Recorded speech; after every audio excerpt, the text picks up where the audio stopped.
राधे राधे प्यारे भक्तों, जब जीवन में लगातार अंधेरा छाया हो, जब मन थक चुका हो, जब हर दिशा बंद सी लगने लगे, तब याद रखना ठीक उसी समय अच्छे वक्त के संकेत आना शुरू हो जाते हैं।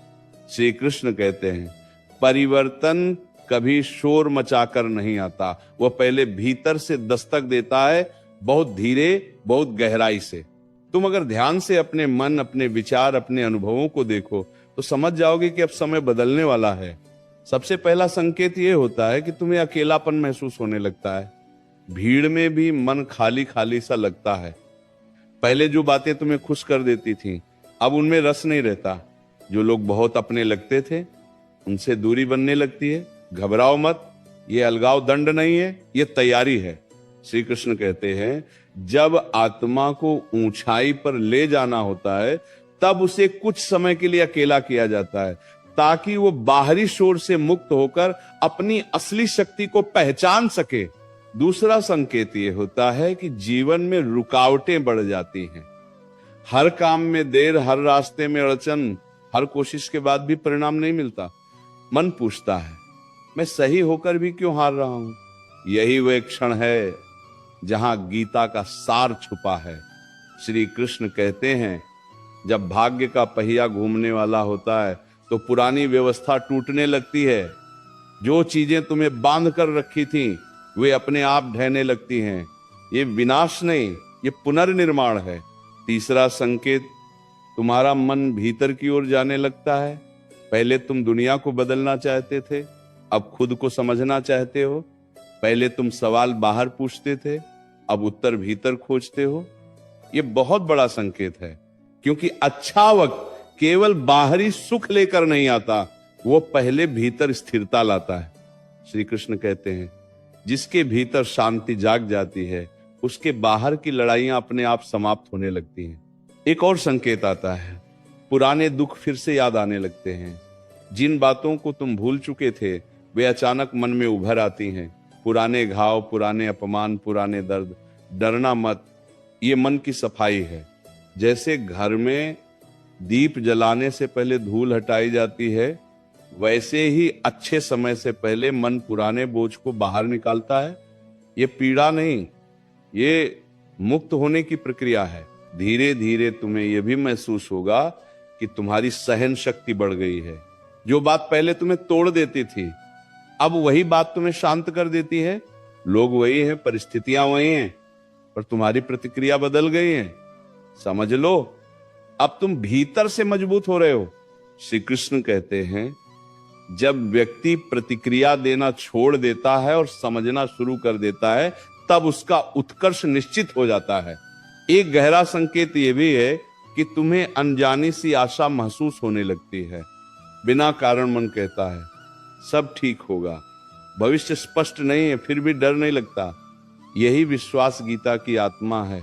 जब जीवन तुम्हें विश्वास दे, तब समझ लेना कि ईश्वर तुम्हें संभाल रहा है। कभी कभी ऐसा भी होता है कि लोग तुम्हें गलत समझने लगते हैं। तुम्हारी नीयत, तुम्हारा मौन, तुम्हारी दूरी, सब पर प्रश्न उठने लगते हैं। यह भी संकेत है।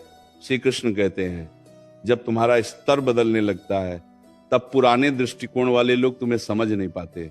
ये पीड़ा अस्थायी है, पर इसका फल बहुत ऊंचा होता है। अच्छा वक्त आने से पहले जीवन तुम्हें झुका देता है। अहंकार टूटता है, अपेक्षाएं गिरती हैं और मन विनम्र हो जाता है। क्योंकि जो विनम्र होता है वही सच्चा पात्र बनता है। घड़ा खाली हो तभी भरा जाता है। याद रखना, जब तुम्हें लगे कि अब सहन नहीं होता, जब आंसू बिना आवाज के गिरे, जब प्रश्न बहुत हों और उत्तर कोई न दे, वही क्षण सबसे निकट होता है बदलाव के। श्री कृष्ण कहते हैं अंधेरी रात के बाद ही सूर्योदय होता है, और सबसे अंधेरी रात वही होती है जो सुबह से ठीक पहले आती है। तुम टूट नहीं रहे, तुम तराशे जा रहे हो, तुम खो नहीं रहे, तुम्हें सही दिशा दी जा रही है। जो जा रहा है उसे जाने दो, जो रुक रहा है उसे संभालो। क्योंकि अच्छा वक्त शोर के साथ नहीं आता, वो शांति के साथ प्रवेश करता है। श्री कृष्ण कहते हैं जब अच्छा वक्त पास आता है, तब जीवन तुम्हें सब कुछ सिखा कर लाता है, पर बिना बताए। तुम बस अनुभव करते हो, समझ बाद में आती है। अब ध्यान से सुनो, क्योंकि ये संकेत बहुत सूक्ष्म होते हैं और जो इन्हें पहचान लेता है वो कभी टूटता नहीं। एक और संकेत ये है कि तुम्हें चीजों से लगाव कम होने लगता है। जो वस्तुएं कभी बहुत प्रिय थीं, अब उनके बिना भी मन ठीक रहता है। पहले पाने की भूख थी, अब बस शांति चाहिए। ये वैराग्य नहीं है, ये परिपक्वता है। श्री कृष्ण कहते हैं, जब आत्मा ऊंचाई पर जाने लगती है तब वो बोझ हल्का करती है। जो छूट रहा है उसे पकड़ने की कोशिश मत करो, क्योंकि वही छूट तुम्हें आगे उड़ने देगा। फिर एक समय ऐसा आता है जब तुम्हारे आसपास सब कुछ वैसा ही होता है, पर तुम्हारा मन बदल चुका होता है। पहले तुम हालात से लड़ते थे, अब उन्हें स्वीकार करते हो। पहले शिकायत करते थे, अब सीख लेते हो। यही वह बिंदु है जहां जीवन करवट लेता है। श्री कृष्ण कहते हैं, जिसने स्वीकार करना सीख लिया उसने जीतना सीख लिया। अच्छा वक्त आने से पहले तुम्हें कई बार निराशा घेरती है। ऐसा लगता है सब व्यर्थ है, कुछ भी बदलने वाला नहीं। पर याद रखना, यह निराशा आखिरी परीक्षा होती है। जैसे बीज मिट्टी में सड़ता है तभी अंकुर बनता है। अगर बीज बोल सकता तो कहता मैं मर रहा हूं, पर वास्तव में वह जन्म ले रहा होता है। ये गहरा संकेत यह भी है कि तुम्हें मौन प्रिय लगने लगता है। अनावश्यक बोलना अच्छा नहीं लगता, भीड़ से मन हटने लगता है। तुम शब्दों से ज्यादा भावों को समझने लगते हो। श्री कृष्ण कहते हैं, जब भीतर का शोर शांत हो जाता है तभी ईश्वर की आवाज सुनाई देती है। धीरे धीरे तुम्हें यह भी अनुभव होगा कि तुम्हें किसी से कुछ साबित नहीं करना है। लोग क्या सोचते हैं, इससे फर्क पड़ना कम हो जाता है। ये उदासीनता नहीं है, ये स्वतंत्रता है। क्योंकि जो व्यक्ति दूसरों की राय से मुक्त हो जाता है वही अपने भाग्य का निर्माण करता है। अच्छा वक्त आने से पहले जीवन तुम्हें खाली हाथ कर देता है। सहारा छिन जाता है, भरोसे टूटते हैं, उम्मीदें बिखरती हैं, और तभी श्री कृष्ण कहते हैं, अब मैं तुम्हारा सहारा बनूंगा। जब तक तुम किसी और पर निर्भर रहते हो तब तक तुम्हारी शक्ति सोई रहती है। जब सब छूटता है तभी आत्मबल जागता है। कभी कभी तुम्हें अपने ही फैसलों पर संदेह होने लगता है। मन कहता है, क्या मैं सही रास्ते पर हूं? यही प्रश्न तुम्हें सही दिशा में ले जाता है। जो व्यक्ति कभी खुद से प्रश्न नहीं करता वो कभी ऊंचा नहीं उठता। एक संकेत यह भी है कि तुम्हें छोटे छोटे क्षणों में सुख मिलने लगता है। हवा का झोंका, सुबह की रोशनी, किसी का मुस्कुरा देना, ये सब अनमोल लगने लगता है। श्री कृष्ण कहते हैं, जो छोटे सुखों को पहचान लेता है उसे बड़े सुख अपने आप मिल जाते हैं। याद रखना, जब जीवन तुम्हें तोड़ने जैसा लगे तब समझ लेना कि अब तुम्हें नया रूप दिया जा रहा है। लोहार लोहे को मारता नहीं, उसे तलवार बनाता है। वैसे ही ईश्वर तुम्हें कमजोर नहीं कर रहा, वो तुम्हें तैयार कर रहा है। अच्छा वक्त अचानक नहीं आता, वो संकेत भेजता है। तुम्हें भीतर से बदलता है, तुम्हें शांत करता है, तुम्हें अकेला करता है और फिर तुम्हें ऊंचाई पर बैठा देता है। जो इस प्रक्रिया को समझ लेता है वह कभी शिकायत नहीं करता, केवल धन्यवाद करता है। तुम्हारा समय आ रहा है, धीरे आ रहा है, पर स्थायी आ रहा है। इसलिए धैर्य रखो, मौन रखो और विश्वास रखो। श्री कृष्ण कहते हैं, जो प्रतीक्षा करना सीख गया वह सबसे सुंदर फल पाता है।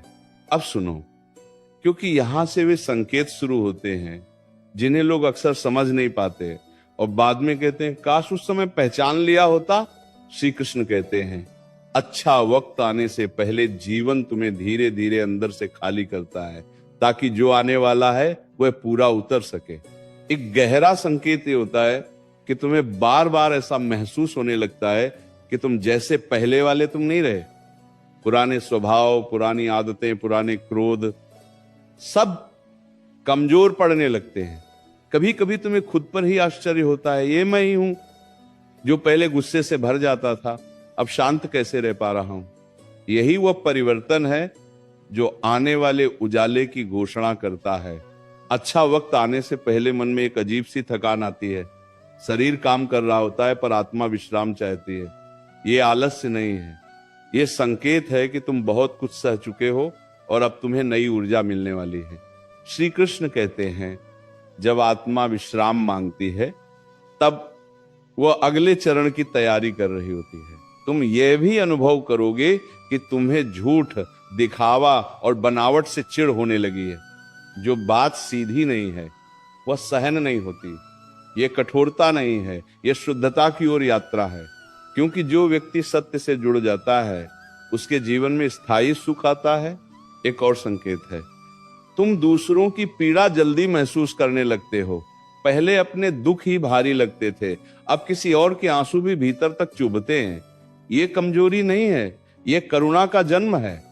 और करुणा उसी हृदय में जन्म लेती है जिसे ईश्वर विशेष कार्य के लिए चुनता है। कभी कभी ऐसा होता है कि तुम्हें जीवन बहुत धीमा लगने लगता है, जैसे सब कुछ रुका हुआ है। पर श्री कृष्ण कहते हैं यही वह ठहराव है जहां नियति अपने सबसे बड़े निर्णय लेती है। बीज मिट्टी के नीचे चुपचाप रहता है और उसी मौन में उसका भविष्य बनता है। तुम्हें यह भी लगेगा कि तुमसे कुछ छिन गया है, पर वास्तव में वो बोझ था जो तुम्हें आगे बढ़ने से रोक रहा था। रिश्ते, अपेक्षाएं, योजनाएं जो गिरते हैं उन्हें रोको मत, क्योंकि जो टिकने योग्य होता है वही टिकता है। अच्छा वक्त आने से पहले तुम्हें बार बार ये विचार आता है कि अब जैसा चल रहा है वैसा नहीं चलेगा। भीतर से आवाज आती है कुछ बदलना होगा। यही आंतरिक पुकार परिवर्तन का शंखनाद है।